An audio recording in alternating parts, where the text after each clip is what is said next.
Šalčininkų rajone dar nebuvo. Nepaisant to, kad derliaus šventė yra ypatinga ir kasmet maloniai stebina organizaciniu mastu, šiemet šalčininkai pranoko patys save, aukštai užkėlė meninę ir organizacinę kartelę.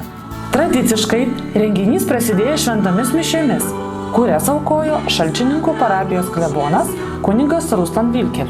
Dvasininkas dėkojo žemdirbiams už šių metų derlių ir kreipėsi į susirinkusius su prašymu rūpintis širdyse pasėtomis amžinybės sėklomis. Po pamaldų derliaus šventę oficialiai atidarė Szalczyninku rajono meras Zdzisław Palevič. Dobrych dożynek, które niniejszym otwieram i życzę wszystkiego dobrego. Derliaus šventė Šalčininkuose skelbiu atidarytą. Svarbi derliaus šventės dalis – geriausio 2023 metų žemės ūkio apdovanojimai. Šiemet šį garbingą titulą pelnė Irena ir Genrik Požarickiai iš Jenčiūnų kaimo. Tradiciškai geriausias metų ūkininkas įteikė merui iš šių metų surinktų grūdų iškeptos duonos kepalą, kuriuo rajono vadovas pasidalino su renginio svečiais. Meninė derliaus šventės dalis – tai atskiras renginio elementas.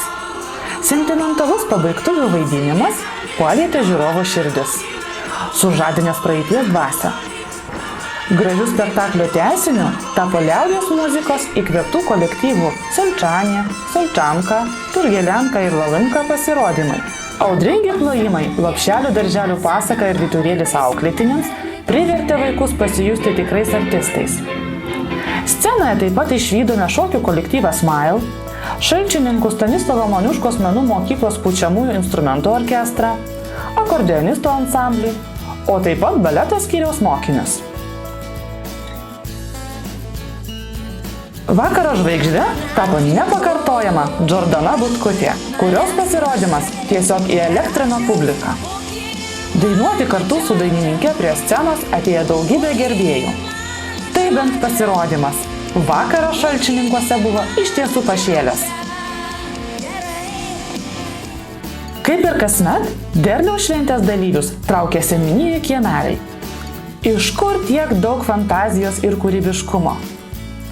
Gardūs patiekalai, kaimiški skoniai, naminiai lašiniai ir žagarėliai, miško ir sodo gėrybės, tradicinio kaimo elementai, rankdarbiai, didžiuliai moliūgai, ant laužo virta žuvienė, šiuolaikiški sprendimai, bičių dūzgesys, nuostabūs vainikai ir be galo daug tradicinių pabaigtuvių elementų, įkvėpusių kiemeliams nepakartojamos dvasios.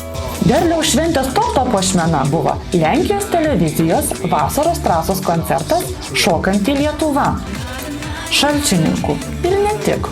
Publikai koncertavo didžiausias Lenkijos muzikos scenos žvaigždės – Edita Gurnik, Kombi Losovski, Slavomir, Ivan Navi, Nik, Komodo, Aleksis, Milena Sadovska, Blanka.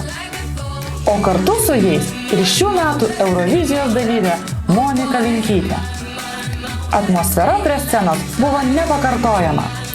Šis koncertas tapo unikaliu muzikiniu renginiu visai rajono bendruomeniai ir atvykusiems svečiams.